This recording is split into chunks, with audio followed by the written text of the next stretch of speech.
Bumaba kang sasakyan ngayon. Bakit? Wala naman akong ginagawang masama. Mukha kang palaboy sa kalye. Isang pokpok na katatapos lang mamasada. Sino ba sa tingin mo ang kinakausap mo? Anak akong isang ano. May sinasabi ka? Neng, isa ka lang ordinaryong babae na pagalagala sa kalye ko sa kalaliman ng gabi. Wala kang kwenta. Lumingon siya sa kanyang makasamahan. Iposas ang nato sa bakot. 2 pulis ang marahas na humila sa kanya palabas. Umikot at pumitik ang mga plastik na kabultay sa kanyang mga pulso. Kinalatkat nila siya papunta sa bakal na bakot at ikinulong siya ron. Isang babaeng nakakardigan. 3 pulis ang nagtatawanan sa kanyang harapan. Isang bus ang dumaan. Nakatingin lamang ang mapasahero. Walang pumigil. Ngunit ang 3 pulis na iyon ay kagawa lang ng pinakamalaking pagkakamali sa buhay nila. Ang babaeng nakatali sa bakot na iyon, hindi niya kailangan ng sinuman upang iligtas siya. Hawak na niya ang lahat ng kailangan niya para tapusin sila. Lumaki si Luningning Alcantara sa isang lugar kung saan hindi kailanman gumana ang elevator at ang mga pasilyo ay laging amoy Clorox at may mas malansang amoy na nakakubli. Bliss Housing Project Building C, 4 na palapag. Ang kanyang ama ay naging kartero ng Philpost sa loob ng 31 taon. Parehong ruta, parehong bag, parehong sapatos na pinapalitan lang ng swelas ng 2 beses sa isang taon dahil masyadong mahal ang bumili ng bago. Ang kanyang ina ang namamahala sa kantinangang mababang paaralan ng San Isidro. Suot na ang hernet bago mek, 5:30 ngang umaga, nasa bahay na ng 4:00 ngang hapon, at nakahay na ang hapunan pagsapit ng 8 gabi. Wala sa kanila ang nakapagtapos ng kolehiyo. Ngunit siniguro nilang 2 na makakapagtapos si Luningning. Full scholarship sa UP Diliman nang guna sa klase sa Ateneo Law School at naging clerk para sa isang mahistrado ng Court of Appeals na nagsabi sa kanya sa unang araw niya, "Hindi ka nababagay rito, mas mataas ang nararapat sa iyo." Pinaniwalaan niya ito. Sa edad ng 45, itinalaga siya bilang hukom ng Regional Trial Court, RTC. Isa sa mapinakabatang babaeng hukom sa kasaysayan ng sirkito. Ang uring balita na gumagawa ng ingay sa loob ng isang araw at pagkatapos ay naglalaho, maliban kung ikaw ang babaeng kailangang panindigan ito sa bawat araw na lumipas. Ngunit, sa labas ni Korche, ingji mukhang gasikat na personalidad si Luningning Alcantara. Nakmamaneho siya na 9 na taong gulang na Honda CR-V na may yupi sa likurang bumper na hindi na niya inabalang ipayos. Nagsusuot siya nga kardigan na nabili niya nang nakasali. Nilalagay niya ang kanyang reading glasses sa isang kwintas na butil na ginawang kanyang ina. Tuwing Biyernes ng gabi, isa ang gawain. Magmamaneho papuntang Marikina. Upo kasama ng kanyang ina, kakain ng tirang ulam, manunot ng family feud. Hahalikan siya sa at magmamaneho pauwi. Ngayong gabi ay walang pinakaiba. 7:40 PM. Inatras ni Luningning ang sasakyan mula sa garahe ng kanyang ina. Namatay ang ilaw sa balkonahe sa kanyang likuran. Ang kanyang ina, 78 taong gulang at nagpapagaling mula sa operasyon sa balakang, ay kumawin ng isang beses mula sa bintana at dahan-dahang bumalik sa kanyang upuan. Pinindot ni Luningning ang kanyang telepono na nakakabit sa dashboard mount. Isang ring. Sumagot si Rico Cruz. "Hello Judge, kumusta ang mama mo?" "Bumubuti na. Tinalo na naman niya ako sa family feud." Tumawa si Rico. 20 segundong kumustahan. Pagkatapos ay bumaba ang tono ng boses nito. "Maingat, kaya sa Lunes ang maawaran para sa San Andres." Kinumpirma na ni Regional Director Perez ang kanyang team. Alas 6 na umaga ang operasyon. 3 sabay-sabay na pag-aresto. Mabuti. Lumiko si Luningning sa sumulong highway. Ang maposteng ilaw ay nakahanay sa unahan. Bumubuo ng isang mahabang kulay kahel na linya. Lazaro, Kapunan, at Navarro. 3 sa kani-kanilang tirahan. Kumpirmado. Ihahanda ni Perez ang kanyang team sa NBI District Office sa linggo gabi. 4 na puwen. Mahinang sabi ni Luningning. 23 na dokumentadong insidente. 312 na pakahuli. Siguruhin nating malinis ang Lunes. Copy that. Mayroon pa ba ngayong gabi? Ngumiti siya. Ano nga pala yung librong binanggit mo nung nakaraang linggo? Yung tungkol sa patuloy siya sa pagmamaneho, patuloy sa pagsasalita si Rizzo. Nanatiling konektado ang linya. 4 na kilometro ang layo, ang presinto ng San Andres ay amoy suno na kape at floor wax. Si Police Senior Master Sergeant Danilo Lazaro ay nakatayo sa bintana ng dispatch, nakakrus ang mga braso, umumungguya ng toothpick, 18 taon sa serbisyo, 44 taong gulang, dalawang kasong administratibo sa kanyang record para hong nadesmas. Sinuot niya ang kanyang sapa na parang korona at ang kanyang autoridad na parang armas. Si Patrolman Tomas Kapunan ay nakasandal sa pader sa kanyang tabi, 36. Ang pangangatawan ay parang bouncer na hindi umalis sa gym. Hindi siya masyadong nag-isip. Hindi niya kailangan. Si Lazaro ang nag-iisip para sa kanya. Si Patrolman, Benye Navarro ay nakaupo sa bangko sa tabing pinto nag-scroll sa kanyang telepono. Kaksikumenta kahdeksan. Kaksitaon sa patrol. Pumasok siya sa serbisyo para bayaran ang mastudent-loan. Hindi para maging kung ano na siya ngayon. Ngunit tuwing Biyernes, sumasakay siya sa likod ng patrol jar ni Lazaro at nananahimik. Tiningnan ni Lazaro ang orasan sa padar. 40 minuto na lang ang natitira sa shift. Isang ikot pa, sabi niya. Sa Marikina Corridor, ngumisi si Kapunan. Hunting season. Kinuha ni Lazaro ang toothpick mula sa kanyang bibig. Gusto ko ng isa pang maganda para sa board. Tinawag niya itong board. Isang whiteboard sa break room kung saan nila nililista ang mga nahuhuli nila linggo-linggo. Hindi official, hindi nakarecord. Palaging nasa itaas ang pangalan ni Lazaro. Tiniyak niya iyon sa loop ng 3 makakasunod na taon. Ibinusa ni Navarro ang kanyang telepono. Wala siyang sinabi. Hindi naman talaga siya nasasalita. Lumabas sila sa mainit na hangin ng gabi. 3 pinto ang sumara. Umalis ang patrol char sa lote at lumiko pa silangan papuntang Marikina. Papunta sa 19 na taong gulang na Honda CR-V na may plakang galing probinsya, papunta sa isang babaeng nakakardigan na nakapagpasya ng kanilang kapalaran. Nakita ni Lunining ang mga ilaw bago ni narini ang wangwang. Isang maikling tuno, matalim, pula at asul na bumaha sa kanyang rearview mirror na parang pintik ng puso. Tumakbo siya niya kirk sa limitasyong elikefeha. Parehong kamay sa manibela, bukas ang mga ilaw, nakakabit ang seatbelt. Walang-wala siyang ginawang mali. Tiningnan niyang muli ang kanyang salamin. Ang patrol char ay nasa likuran na mismong bumper niya.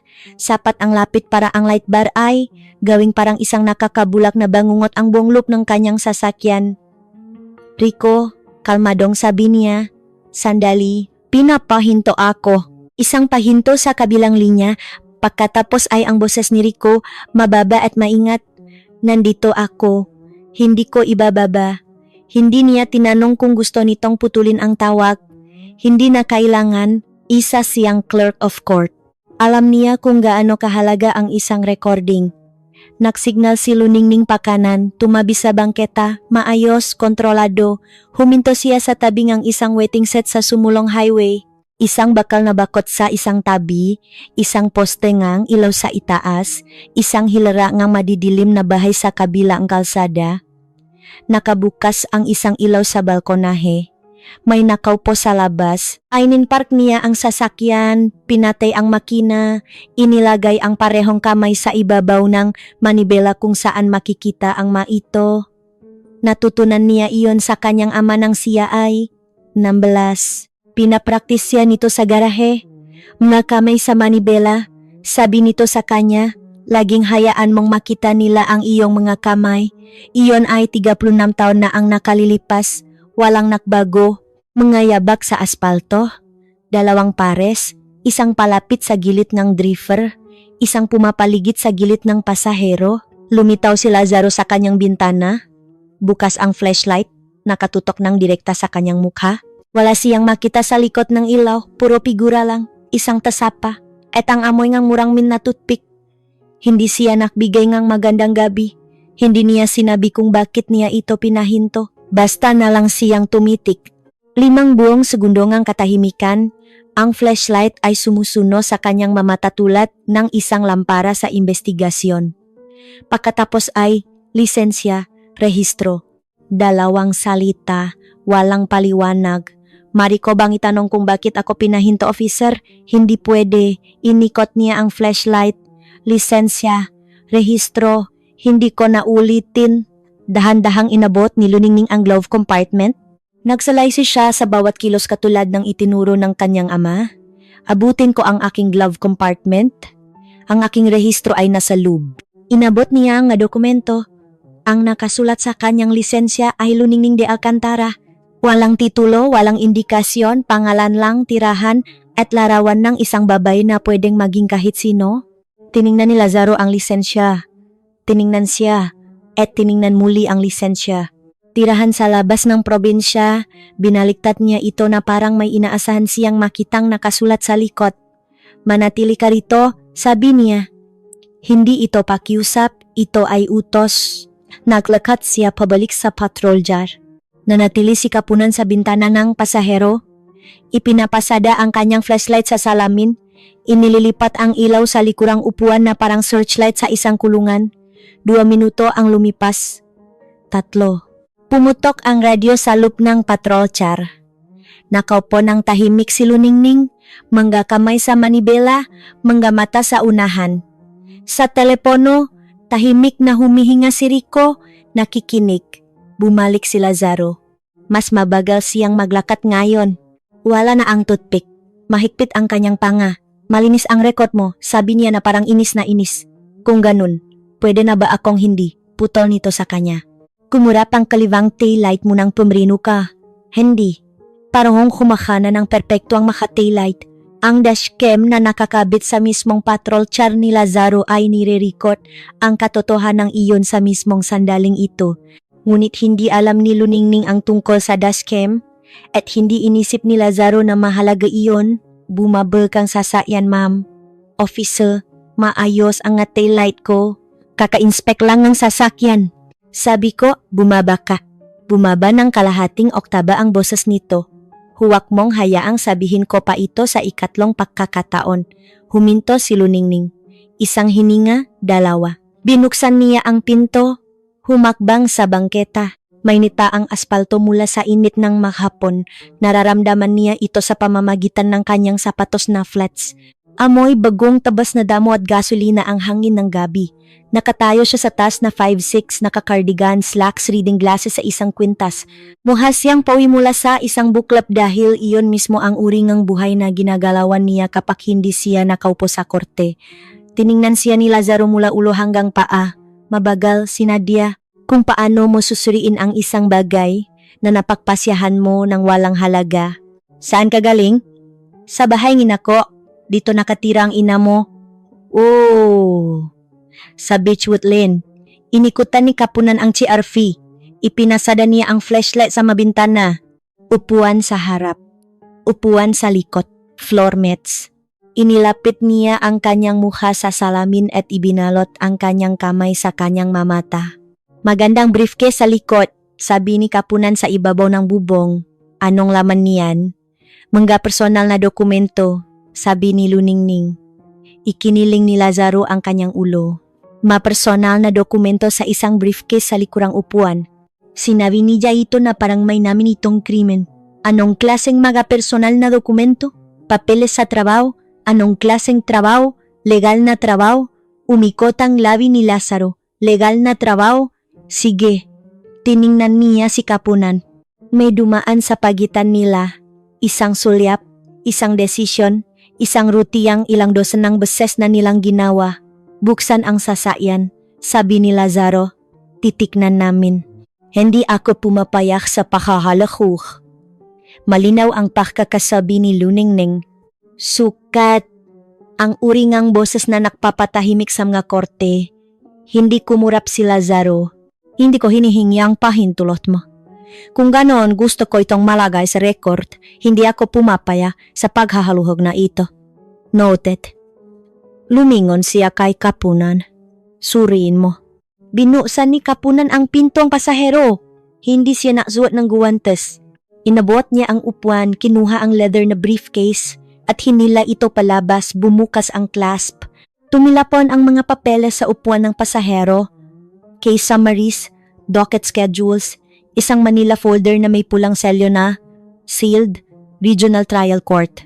Kinuha niya ang selyadong folder, binuksan ito, binasa ang unang 2 pahina, procedural language, mangga case number, mangga talatang legal, na teksto na walang ibig sabihin sa kanya. Ang ikatlong pahina, ang may 3 pangalan at 3 arrest warrant ay nasa ilalim, hindi niya ito inabot. Isang bultong nga legal na basurahan, sabi ni Kapunan. Ibinato niya ang folder pabalik sa upuan na parang junk mail. Pagkatapos ay nakita niya ang boteng gamot, maliit na orange na label ng reseta. Nakapinta ang pangalan ni Luningning sa gilid, gamot sa high blood pressure, ang uri na iniinom ng kalahatinom nga Pilipino na higit 50 taong gulang tuwing umaga. Tinaas ni Kapunan ito sa pagitan ng 2 daliri, inalok. Tumunok ang nga gamot na parang ebidensya. Sarju, may nakuha ako. Naglakad si Lazaro palapit, kinuha ang bote, mabagal na binasa ang label. Tulad ng isang lalaking gustong makahanap ng maling ngunit hindi makakita. Ano ito? Ang aking gamot sa blood pressure, sabi ni Luningning. Inireseta ng doktor ko. Nasa label ang pangalan ko. Ibinulsa ni Lazaro ang bote. Iba-verify namin. Inireseta sa akin iyan. Sabi ko iba-verify namin. Humabang siya palapit sa kanya kaya maamoy na niya ang kape sa hininga nito. Alam mo kung anong naisip ko? Naisip ko na ang layo mo sa inyo. Naisip ko na nakmamaneho kang sasakyan na hindi tukma sa estado mo. At naisip ko na may malala kang problema sa ugali para sa isang nasa posisyon mo. Posisyon ko, mahinang inulit ni Luningning. Oo, tumingin siya pababarito. Sa posisyon mo. Sa kabilang kalsada, ang tao sa balkonaha ay umusok paharap sa kanilang upuan, naging tahimik ang gabi. Walang trapiko, walang hangin, tanging pula at asul na ilaw lang ang nagpipinta sa mga bahay at isang babaeng nakatayo ng tahimik sa pagitan ng 3 lalaking nakapagdesisyon na kung ano siya sa telepono. Sa isang tahimik na apartment sa kabilang dulong lungsod, pinindot ni Rico Cruz ang Rico sa isang pangalawang device. Nangingini ang kanyang nga kamay, ngunit nanatili ang kanyang training. Pinitik ni Lazaro ang kanyang madaliri kay Navarro. Halugugin ang buong sasakyan. Nag-alangan si Navarro. 1 segundo, 2. Pagkatapos ay naglakad siya sa CRV at binuksan ang pinto ang driver. Tinatanggal na ni Kapunan ang mga bagay mula sa likurang upuan. Isang echo bag, itinapon niya ito sa aspalto. Isang bote ng tubig ang gumulong sa kanal. Isang libro mula sa library ang bumaksak ng nakadapa. Ang gulugot nito ay nakrak sa bangketa. Binuksan ni Navarro ang center console. Mga resibo, isang charger ng telepono, isang pakete ng tissue. Itinaas niya ang bawat item sa ilaw ng kalye na parang nakatsatalo ng ebidensya sa isang crime scene. Mayroon ba? Tawa ni Lazaro. Wala, Sarge. Malinis. Tingnan mo sa ilalim ng maupuan, lumuhod si Navarro sa aspalto at umabot sa ilalim ng upuan ng driver. Alikabo, barya, wala. Lumipat si Kapunan sa trunk. Binuksan niya ito ng walang pasabi. Sa loob ay isang reserbang gulong, isang roadside emergency kit at isang garment bag. Binuksan niya ang zipper ng garment bag. Sa loob ay isang itim na toga na nakaplansa at nakasabit ng maayos. Tinitigan niya ito ng 2 segundo. Parang gown pang graduation, bulong ni Kapunan. Isinara niya muli ang zipper, itinapon ito sa gilid. Ang toga na iyon ay isinuot sa 114 na pagdinik. Namuno ito sa masentensyang abot sa 600 na taon at ang lalaking may hawak nito ay hindi man lang alam kung ano iyon. Naglakad pabalik si Lazaro kay Luningning. Nakatayo pa rin siya sa mismong pwesto kung saan niya ito iniwan. Nakikita ang nga kamay, makadikit ang nga paa, kalmado ang mukha. Ang pahiging kalmado na iyon ay nakakainis sa kanya. Nararamdaman niyang gumagana ito sa kanya. Ang paraan kung paano ginagawang mas maliit ng kanyang katahimikan ang autoridad nito. Bawat segundong hindi siya natitinak ay segundong hindi ito nananalo. Humarap ka? Sabi niya. Magakamay sa sasakyan? Bakit? Officer safety? Humarap ka. Humarap si Luningning. Inilapat niya ang kanyang menggapalat sa mainit na hut ng CRV. Tumutunok pa rin ang metal mula sa init ng makina. Dahan-dahang kinapkapan siya ni Lazaro. Balikat braso baywang pababa sa bawat binti. Hindi siya nakmamadali. Hindi dahil sama susi siya, kundi dahil gusto niyang maramdaman nito. Bawat segundo nito, nakatayo si Kapunan 3 talampakan ang layo, nakakrus ang braso, nakangisi, nakatingin si Navarro sa lupa. Malinis siya, Sarge, sabi ni Kapunan. Malinis ang sasakyan. Malinis ang record. Siguro tapos na tayo, ako ang magpapasya kung tapos na tayo. Umatras si Lazaro, umugot isang kabletay mula sa kanyang sinturon, hindi posas, isang kabletay, ang uri na gagamitin mo sa bundle kable o garbage bag. Hinawakan niya ang kaliwang pulso ni Luningning at hinila ito sa likod niya. Anong ginagawa mo? Tumaas ang boses ni Luningning sa unang pagkakataon. Nakipagtulungan ako sa lahat ng inyo, kasalukuyan kang detain. Hinila nito ang kanyang kanang pulso pabalik. Humikpit ang cable tie. Kumagat ang plastik na gilid sa kanyang balat. Isang manipis na linyang ang puting presyon laban sa kayumangging balat. Detain para saan? Para sa kaligtasan ko. Habang tinatapos namin ang aming investigasyon. Anong investigasyon? Hinaluhok niyo na ang sasakyan ko. Kinapkapan niyo na ako. Malinis ang record ko. Wala kayong probable cause. Hinawakan niya ang braso nito sa itaas ng siko at iginiya siya patungo sa bakal na bakot sa tabi ng waiting shed. 6 na hakbang. 7. Kumiskis ang sapatos niya sa bangketa. Itinula niya ito sa bakot. Bumaon ang malamig na metal na diamante sa likod nito at inilagay ang pangalawang cable tie sa kanyang maposas. Isinusulit ito sa chainlink. Hinilat niya itong mahigpit. Si Luningning Alcantara, hukom na RTC. Now tapos na epokasya sa Ateneo, ang papaying nausin siya ng kay trulo ako på det frausta sa korupt na politiko ay nakatali. Na ngayon, sa bakod ng isang waiting shed tulad ng isang hayop na naiwan sa labas ng isang convenience store, hindi siya makagalong higit sa 4 na pulgada sa kahit anong direksyon. Sarge, mahinang boses ni Navarro. Talaga bang kailangan nating okay lang siya? Hindi man lang lumingon si Lazaro. Patakbuhin mong muli ang maplaka niya. Ibinuka ni Navarro ang kanyang bibig. Isinara ito at naglakad pabalik sa patrol jar. Tahimik ang kalsada. May umalulong na aso sa likod na gabahay. Umugong ang ilawng kalye sa itaas. Ang mababang tunong kuryente ng isang bumbilya na kailangan ng palitan. Isang bus ang lumiko sa kanto. Patungong Cubao. Bumagal ito habang papalapit sa hintayan.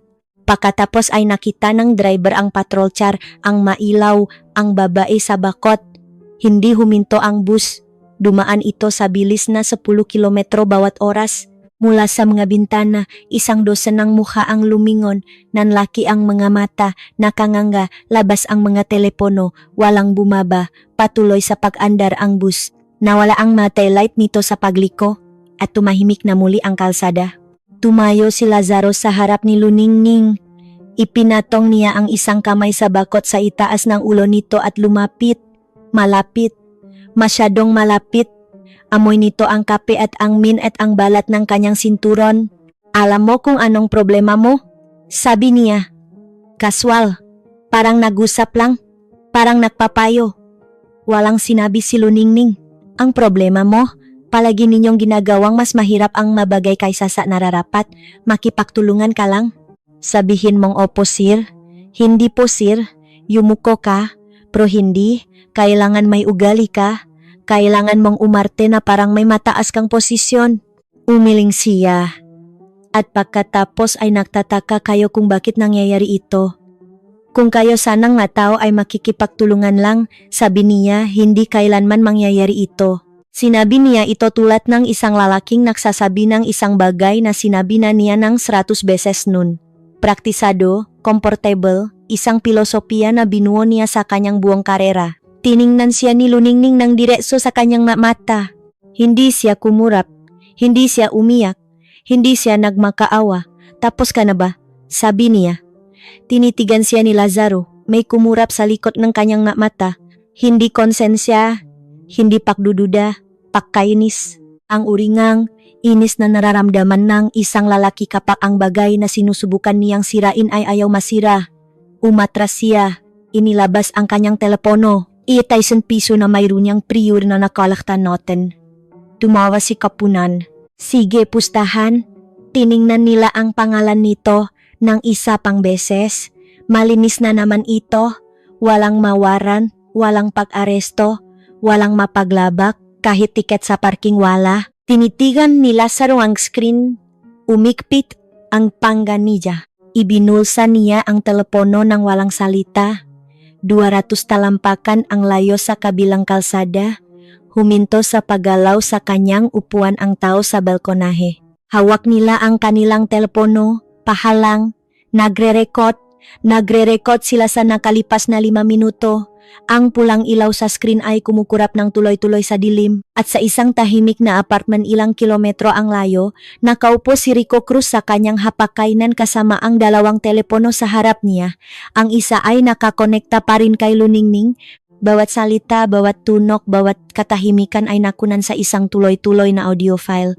Ang isa, nagpadala na text message 11 minuto ang nakalipa. Ang monsa Judge Alcantara, pinigil na amga pulis na San Andres, 3 lalaki. Active recording, nakalakip ang GPS location. Ang tumanggap ay si NBI Regional Director Dinah Perez. Ang team ni Perez, 4 na hente at 2 sasakyan, ay naghahanda na sa NBI District Office para sa paksisilbing ang warrant sa Lunes. Sila ay 15 minuto ang layo. 11 minuto na ang nakalipas. Sila ay 4 na minuto na lang ang layo ngayon. Mga ilaw nga, sasakyan, 2 pares, mabilis na bumababa sa sumulong highway. Walang wangwang, walang blinker, tanging mababa at tuloy-tuloy na ugong ng makina. Ang uri ng tunok na hindi humihingi ng atensyon kundi kumukuha nito. Si Lazaro ang unang nakapansin. Pumikit siya habang nakatingin lampas sa patrol car. 2 itim na SUV, plakang gobyerno, tinted ang nga bintana, may mga antena sa bubong. Ano ito? Lumingon si Kapunan. Humagbang sinawaro pa palapit siya patrotsar na parang nag-iisip na pumasok sa loob. Pumarada ang mga SUV sa likod ng patrotsar. Malinis tumpak ang uring formasyon na nagmumula sa paksasanay, hindi sa nakagawian. Sabay-sabay na bumukas ang 4 na pinto, parang makina, at 4 na figura ang lumabas. Tactical vest, nakasugbit na baril, 3 puting blok ng letra sa bawat dibdib. NBI. Umayos ang tayo si Lazaro. Inayos ang kanyang sinturon, nilaki ang dibdib tulad ng ginagawa niya palagi kapag may bagong dumating sa kanyang eksena. Pag-aari niya ang kalsadang ito. Pag-ari niya ang paharang na ito. Pag-ari niya ang babaeng nasa bakot. Iyon ang pinaniniwalaan niya. Naglakat paharap ang pinuno ng NBI. Isang babae na samit 40s tapas sa kanyang vest, gumagalaw na ang nga mata, sinusuri ang hinalugoh na si Arfi, ang nga papeles sa lupa, ang libro mula sa library na may basak na gulugot, ang eco bag sa kanal, pagkatapos ay ang bakot. Ang babaeng nakakebel tay rito. Hindi nakbago ang kanyang ekspresyon, ngunit ang kanyang bilis ay nakiba. Mas mabilis siyang naklakat. Humakbang si Lazaro sa kanyang daraanan, nakalabas ang dibdib, nakataas ang baba, hinaharangan siya. Isa itong aktibong traffic stop, sabi niya. Sapat ang lakas ng boses para marinig ng lahat. Kung ano man ang kailangan niyo, makakapahintay iyan. Kailangan niyong Police Senior Master Sergeant Danilo Lazaro, sabi niya. Ang pangalan niya, hindi isang tanong, hindi pagbati. Isang pahayag kung paano basahin ng isang clerk ang isang kaso sa bukas na korte. Huminto sa paggalaw ang panga ni Lazaro. Nanliit ang kanyang nga mata. Hindi dapat nito alam ang pangalan niya. Walang dahilan. Walang posibleng dahilan para malaman ng isang NBI director ang pangalan ng isang patrol sergeant sa isang traffic stop sa Biyernes ng gabi sa isang lugar kung saan walang importanteng tao na pupunta maliban kung may malamig na gumapang sa kanyang dibdib. Hindi pa niya alam kung ano iyon, ngunit alam na ang katawan niya. Ang katawan niya ay 2 hakbang na ang layo sa utak niya. Ako si NBI Regional Director Dinapres. Tumaas ang kanyang credential, matatag, hindi nakmamadali. Lumayo ka sa detainee. Ngayon na, takalang direktor, hindi ko alam kung ano ang iniisip niyo na hindi ko tinanong kung ano ang iniisip mo. Sabi ko, lumayo ka sa detainee ngayon? Umatras si Lazaro. Kumayot ang kanyang botas sa bangketa. Hindi siya nakdesisyon na gumalaw. Kusa na lang ginawa iyon ng kanyang mabinti. May kung ano sa boses nito na walang puwang para sa salitang hindi. Naglakat si Pres lampas sa kanya, lampas kay Kapunan, na nakatayong parang tuwat at nakakrus ang mabraso na parang manekin, may nakalimutang tapusin ang pakpose, lampas kay Navarro, na namutla ng husto na parang ibang tao na siya. Naglakat siya diretso sa bakot. Nakatayo roon si Luningning Alcantara, mapula ang mapulso, nakatagilit ang kardigan, nakasabit ng tabingi ang reading glasses mula sa kwintas sa kanyang leg. Hindi siya gumagalaw simula ng itali nila siya. Hindi na niya kailangan. Naghihintay siya, hindi umaasa, hindi nagdarasal, naghihintay. Ang paraan ng paghihintay ng isang tao kapag alam na niya ang katapusan. Kumuhang patalim si Pres mula sa kanyang fes. Hiniwa niya ang cable tie na nakokonekta kay Luningning sa bakot muna. Tapos ang nasa paligid ng kanyang nga pulso, dalawang hiwa, dalawang putol. Ang nga pirasong plastik ay nahulog sa bangketa at nanatili ron tulad ng nalaklak na balat. Tumingin si Perez kay Luningning at sa unang pagkakataon buong gabi, may kumausap sa kanya tulad ng isang tao. Judge Alcantara, tahimik, matatag, magalang. Nasaktan po ba kayo isang buong titulo? Judge Alcantara, tumama sila sa kalsada tulad isang pagsabog na walang tunog. Narinig ito muna ni Lazaro. Gumuho ang buong katawan niya, hindi nang sabay-sabay, ngunit sunod-sunod, parang isang gusaling gumuho bawat palapak. Bumaksak ang panga, bumaksak ang nga balikat. Nawala ang kulay sa kanyang mukha, simula sa kanyang hairline at dumausdos pababa na parang may humugot ng plug. Ang kanyang makamay, ang parehong makamay na humila sa mga cable tie ng mahigpit, ay nanghina sa kanyang matagiliran. Si Judge Alcantara, ang babaeng tinawak niyang palaboy sa kalye, ang babaeng tinawak niyang pokpok, ang babaeng itinali niya sa bakot at tinawanan niya, isang hukom. Mas mabagal ang reaksyon ni Kapunan. Kumurap siya, tumingin kay Lazaro, tumingin sa babae, bumukas ang kanyang bibig, sumara, bumukas muli. Sinusubukan kanyang utak na muling buuin ang nakalipas na 30 minuto gamit ang bagong impormasyong ito at bawat bersyon ay bumalik na pareho, wasak. Hindi nakriyak si Navarro. Nakatayo siya sa tabing ng patrol char na nasa tagiliran ang kanyang makamay at nakadikit ang baba sa dibdib. Mukha siyang lalaki na nanonot na sumara ang huling pinto sa kanyang buhay at alam na siya ang nagsara nito. Dahan-dahang hinaplos ni Luningning ang kanyang mapulso. Dalawang pulang linya ang pumalibot sa bawat isa. Perpektong marka ng cable tie na bumaon sa kanyang balat tulad ng mapulseras na gawa sa pinsala. Inikot niya ang kanyang mabalikat, inayos ang kanyang salamin, itinuwid ang kanyang kardigan, bawat galaw ay sinadya, hindi nagmamadali. Ang kakalmahan ng isang babae na ginugol ang buong karera niya sa pagtiya na ang batas ay may kahulugan at ngayon ay naramdaman sa sariling balat kung ano ang mangyayari kapag hindi ito nangyari. Lumingon si Perez upang harapin ang tatlong pulis. Dumukot siya sa SUV at kumuhang ang isang leather folder, binuksan ito, 3 dokumento, 3 pangalan, 3 waran. Police Senior Master Sergeant Danilo Lazaro. Nanginig siya tulad ng tuno ang kanyang sariling pangalan na sinusunog siya. Patrolman Thomas Kapunan. Bumaksak ang mabraso ni Kapunan. Dead weight. Patrolman Benji Navarro. Ipinikit ni Navarro ang kanyang mga mata. Nandito ako para isilbiyang mag-arrest warrant. Kayo ay arestuhin sa mga kasong paglabag sa karapatang pantaw sa ilalim ng Revised Penal Code, kabilang ang arbitrary detention at grave abuse of authority. Basa putol ang boses ni Lazaro na lumabas. Isang bulong na nakukunwaring masalita. Ito ay isang pagkakamali. Nagsasagawa kami ng isang legal na. Ang mga warrant na ito, sabi ni Perez, ay pinahintulutan ni Kagalang-galang Luningning de Alcantara, hukom ng Regional Trial Court. Huminto siya. hinayaan ang katahimikan. 1 segundo, 2, 3. Sapat na tagal para maramdaman ng bawat lalaki sa bangketang iyon ang buong bigat ng nangyayari. Pagkatapos ay itinuro niya, isang daliri, matatag, hindi nagmamadali. Ang babaeng nakatayo 3 talampakan ang layo. Ang babaeng may mga pulang, marka sa pulso at nakatabinging reading glasses at cardigan na amoy bahaying kanyang ina. Ang babaeng itinali niyo sa bakot na iyan, katahimikan, hindi tahimik na walang imik. Ang uri na may bigat, ang uri na dumidiin sa iyong dibdib at pumupuno sa iyong matainga at nagpapabigat sa hangin. Patuloy pa rin kumukurap ang pula at asul na ilaw mula sa patrol car.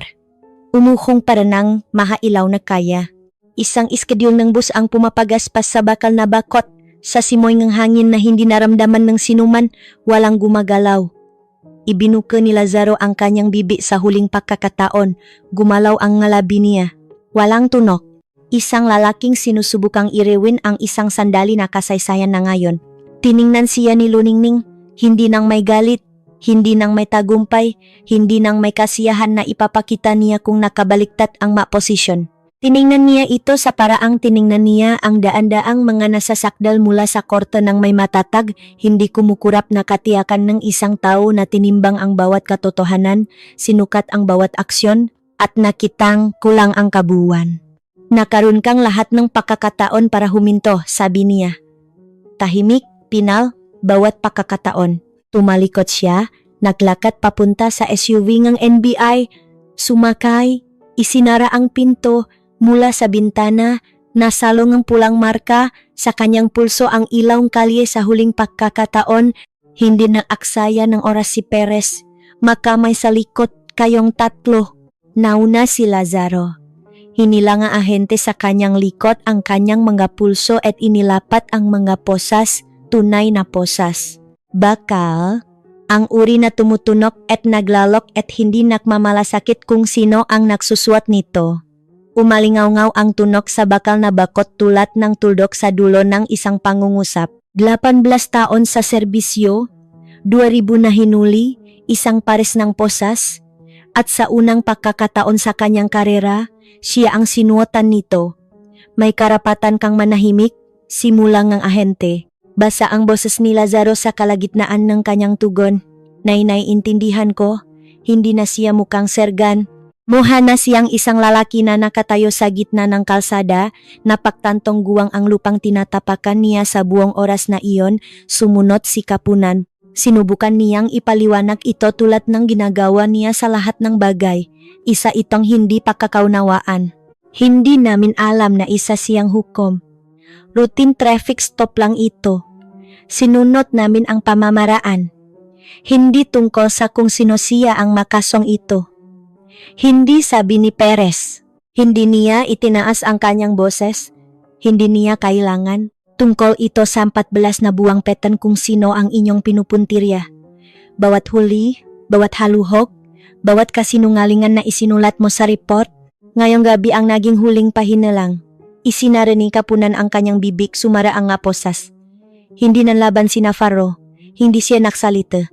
Naglakad siya patungo sa ahente na ang kamay ay nasa likod na, tulad ng isang lalaki na matagal nang hinihintay ang sandaling ito kaysa sa alam ng sinuman. Basa ang mata niya, nakatitig siya sa lupa sa buong oras.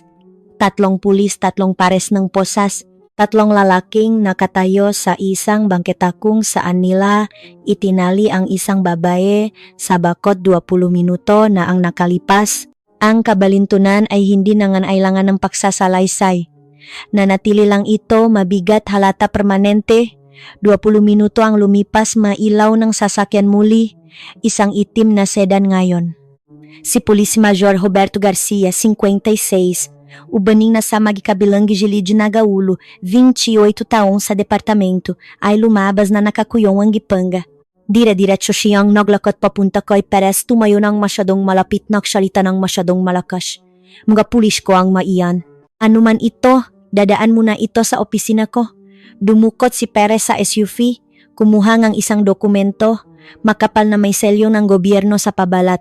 68 pahina, sabi niya, 23 dokumentadong insidente, 312 na racially at class-targeted stops na nabunya sa pamamagitan ng 14 na buwang investigasyon ng CHR at Ombudsman. Iniabot niya ito rito, kinuha ito ni Garcia.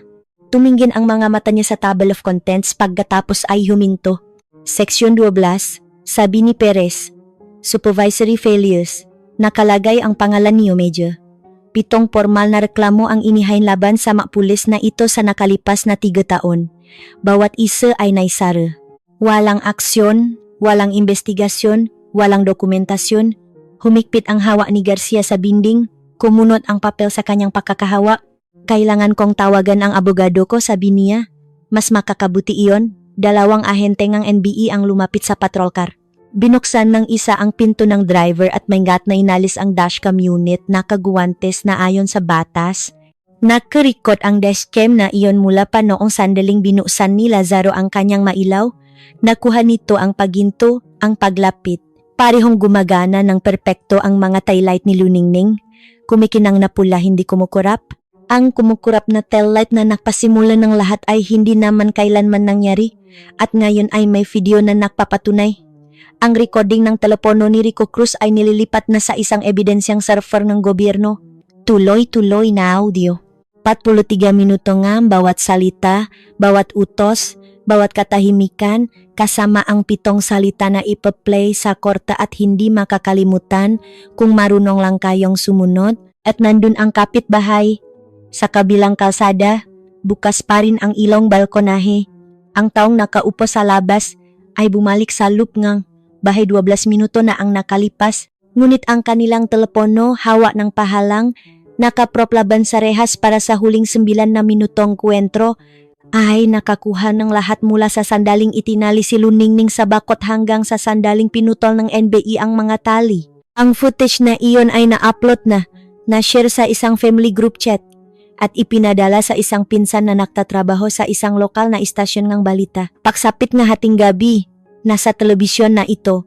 Pagsapit na umaga, nasa lahat ng lugar na ito. Ang bakot ay may nakabitin pa ring isang pirasong pinutol na cable tie mula sa chain link. Umugoy ito sa hangin, isang maliit na puting pirasong plastik na nasa sa pulong ilaw ng kalye. Ang tanging natitira mula sa pinakamasamang 20 minuto sa buhay ng 3 lalaki at ang simula ng lahat ng nangyari pagkatapos. Sabadong umaga, 6:14 anta. Kalahati pa lang ang nainom ng reporter na si Cora Salcedo sa kanyang unang kape nang tumunok ang telepono niya. Isang text mula sa isang source sa istasyon, isang pinsan ng kapitbahay sa Sumulong Highway. Binuksan niya ang video, pinanot ng isang beses ibinaba ang kape at pinanot itong muli. Pagsapit ng 7:00 m, nakatayo na siya sa labas ng presinto ng San Andres kasama ang isang camera crew. Pagsapit ng 8:00, umare na ang unang broadcast. Ang headline ay tumatakbo sa ibaba ng screen na may puting malalaking letra. Hukom pinusasan sa bakot ng napulis na arestuhin sana niya. Pagsapit ng tanghali, naibalita na ito ng lahat ng malalaking network sa bansa. Paulit-ulit na ipinapalabas ang footage ng kapitbahay. 9 na minuto, isang babaeng nakakardigan na nakatali sa isang bakal na bakot gamit ang cable tie. 3 pulis ang nakatayo sa ibabaw niya. Ang isa ay nakayuko, gumagala ang bibig. Hindi masyadong maganda ang audio. Hangin, trapiko, distansya, pero sapat para marinig mo. Naririnig mo ang tono, nakikita mo ang body language, at nakita mo ang sandaling dumating ang NBI, pinutol ang cable tie, at naglakad palayo ang babae nang hindi lumilingon. 14 na milyong views sa loob ng 48 oras. Ang imahe ni Luningning Alcantara na nakatayo sa bakot na iyon, tuwit ang mabalikat, pantay ang baba, nakatabingi ang salamin sa kwintas salik niya, ay naging higit pa sa isang balita. Naging simbolo ito. Inimprenta ito nga tao sa t-shirt. Nagpintang mural ang nga artista. May nag-project nito sa gilid ng City Hall nung Martes ng gabi at hindi ito tinanggal ng siyudad ng 1 linggo. Nagipatawag inigres conferences si Police Major Garcia nung Sabado ni Gyapong.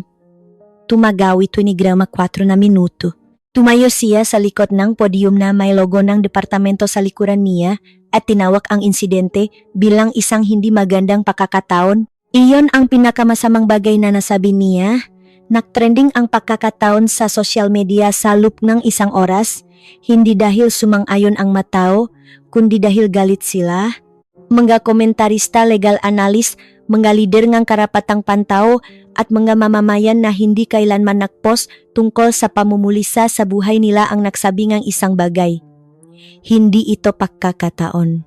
Isa itong pattern. At ang pattern ay may paper trail. Nagbukas ng formal na pattern or practice investigation ng Ombudsman at Commission on Human Rights sa presinto ng San Andres sa loob ng 72 oras. Hindi lang sa tatlong gipulis, kundi sa buong departamento. Kumuha ang mga investigador na manarekord na bumabalik ng 3 taon. Ang natagpuan nila ay hindi na nakakagulat, ngunit nakakabigla pa rin kapag nakita mo ang mga numero sa papel.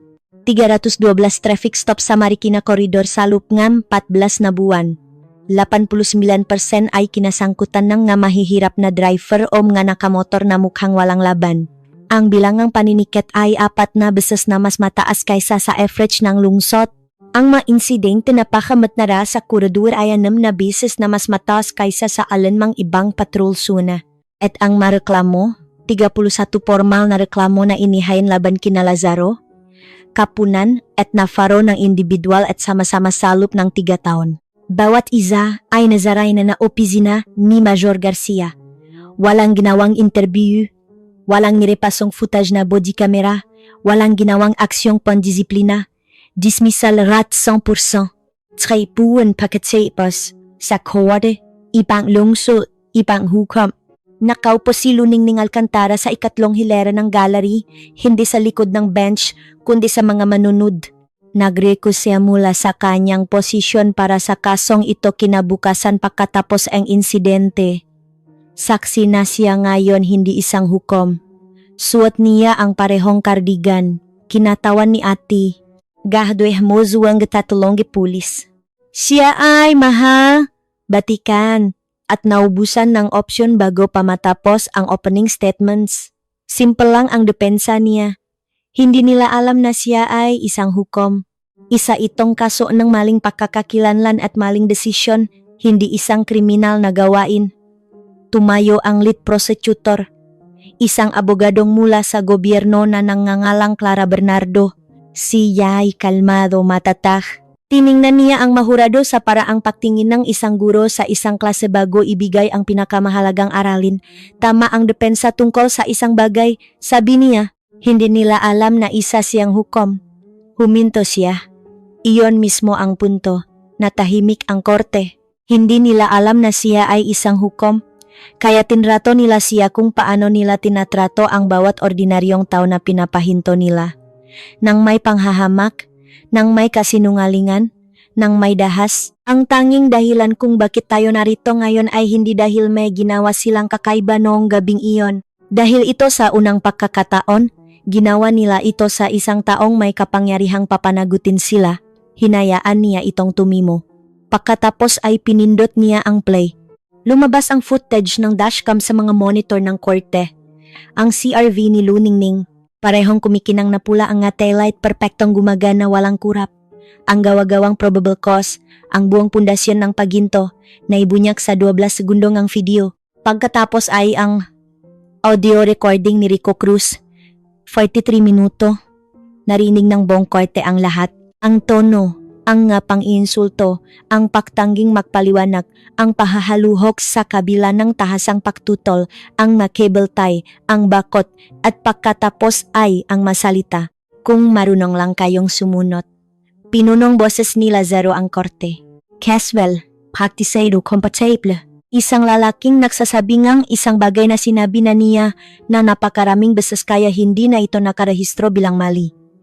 Isang miyembro ng gallery sa ikalawang hilera ang pumikit. Umupo si Lazaro sa witness stand para sa kanyang sariling depensa. Ginabayan siya ni Gardo Hermoso sa bawat kaganapan ng gabing iyon, hakbang-hakbang, desisyon bawat desisyon, layunin nitong gawing makatwiran ang kanyang mukha, hindi naktagumpay.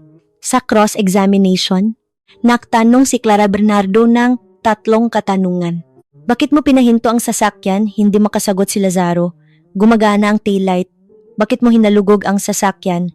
Hindi makasagot si Lazaro. Walang probable cause. Bakit mo tinali ang isang fully cooperative na babae sa isang bakal na bakot gamit ang cable tie? Ibinuka ni Lazaro ang kanyang bibig, isinara ito at binuksan itong muli. Officer safety. Sa wakas ay sabi niya. Officer safety, pagulit ni Bernardo. Siya ay 5'6", nakasuot ng kardigan. Nakikita ang kanyang makamay sa buong oras.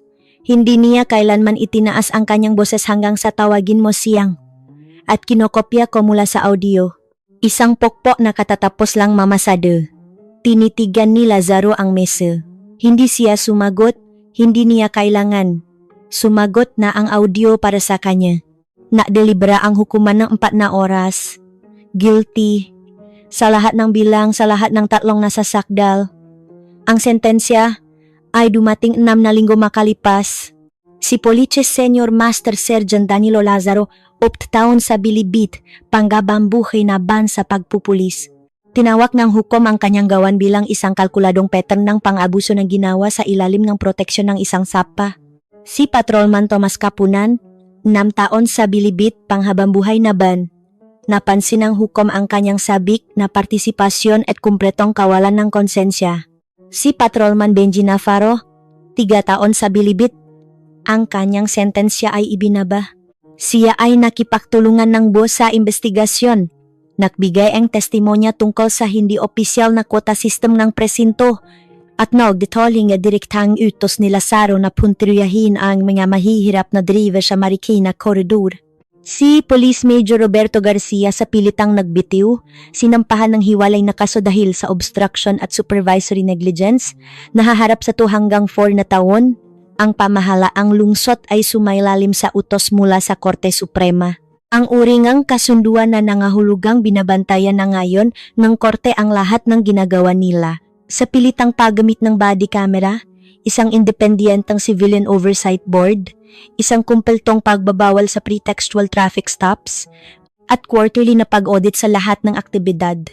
12 karagdagang pulis ang isinangguni para sa disciplinary review. 4 ang nakbiti bago pa man maksimula ang napakdinik. 2 ang nahaharap sa mga kasong kriminal. Ang whiteboard ng presinto, ang nasa break room kung saan itinatala ni Lazaro ang kanyang lingguhang huli, ay piniktura ng mga investigador. Ito ay naging Exhibit 41. Hindi na ito binura. Hindi na kailangan. Sinabi na nito ang lahat. 6 na buwan pagkatapos, pumasok si Luningning Alcantara sa kanyang korte ng 8:15 ng umaga ng Lunes. Parehong toga, parehong salamin sa kwintas, parehong leather briefcase, ang isa na itinapon ni Kapunan sa upuan ng pasahero at tinawa na bulto ng malegal na basurahan. Umupo siya sa likod ng bench, binuksan ang kanyang docket at tinawag ang unang kaso. Walang press conference, walang interview, walang book deal, walang victory lap. Bumalik lang siya sa trabaho. Iyon ang bagay tungkol kay Luningning Alcantara. Gustong mundo na maging simbolo siya. Gusto lang niyang maging isang hukom. Gustong ng mundo na magsalita siya. Hinayaan niyang ang hatol ang magsalita para sa kanya. Gustong ng mundo ang kanyang muha sa pabalat ng magazine. Gusto niya ang kanyang pangalan sa isang desisyon ng korte. Hindi ka pinoprotektahan ngatas dahil sa kung sino ka. Pinoprotektahan ka nito dahil sa kung ano ito. At kapag ito ay pumalpak, hindi mo ito iniwan, inayos mo ito. Siya pa rin ang nakmamaneho ng 9 na taong gulang na Honda CR-V. May UP pa rin sa likurang bumper. Tuwing Bayernes parehong ruta. Marikina, bahay kanyang ina, tirang ulam, family void, haliksano, makmamaneho pauwi. Walang nakbago dahil walang bahagi sa kanya ang kailangang makbago. Ngunit ang bakot ay nakbago. Nagsimula ito sa maliit. Isang laso na itinali sa eksaktong lugar kung saan nandun ang cable tie. Kulay lila at tastas ang madulo. Walang sulat, walang pangalan. Pagkatapos ay isang handwritten card sa isang plastic sleeve. Pinoprotektahan ng konstitusyon ang lahat ng tao. Pagkatapos ay mga bulaklak. Pagkatapos ay mga kandila. Pagkatapos ay isang naka-frame na kopya ng Bill of Rights na nakalaminate at nakakabit sa chainlink upang hindi tangayin ng hangin. Pagkatapos ay ang mga larawan. Nagsimulang mag-iwan ng mga larawan ang mga tao ng kani-kanilang mga engkwentro. Mga Polaroid, printouts, handwritten na kwento na nakatape sa loob ng mga ziploc bag.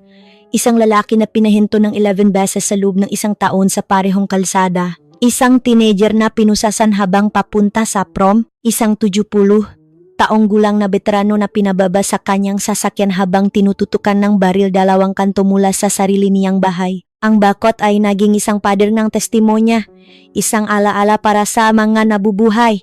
Hindi tinanggal ng lungsot ang alinmanduan. 3 buwan pagkatapos ng paglilitis, ang opisina ng alkalde ay naglagay ng isang maliit na bronze plaque sa ibaba. Pinoprotektahan ng batas ang lahat o hindi nito pinoprotektahan ang sinuman. Hindi kailanman bumisita. Si Luningning, dumadaan siya ron tuwing Biyernes. Hindi siya bumabagal. Hindi na niya kailangan. Alam niyang hindi ito tungkol sa kanya. Tungkol ito sa bawat tao na minsang tumayo sa bakot na tulad niyon na walang waran sa kanilang briefcase. Ngunit ang kanyang ina ay bumisita. Isang mainit na Huwebes ng hapon, naglakaman siya ng 4 na kanto mula Birchwood Lane patungong waiting shed, hawak ang tungkot sa kanyang kanang kamay. Nakatayo siya sa harap ng bakot ng matagal, hinawakan ang tsenling gamit ang makabilang kamay, ang parehong metal na bumaon ng malamig sa likod ng kanyang anak, binasa ang plaka, binasa ang matala, tiningnan ang mangga bulaklak, at pagkatapos ay ngumiti siya. Hindi isang malaking ngiti, ang uri na nagsisimula ng malalim sa dibdib at halos hindi umaabot sa bibig. Ang uri na nangahulugang may nasira ng matagal na panahon at may mas matibay na nagsisimulang tumubos sa mga bitak.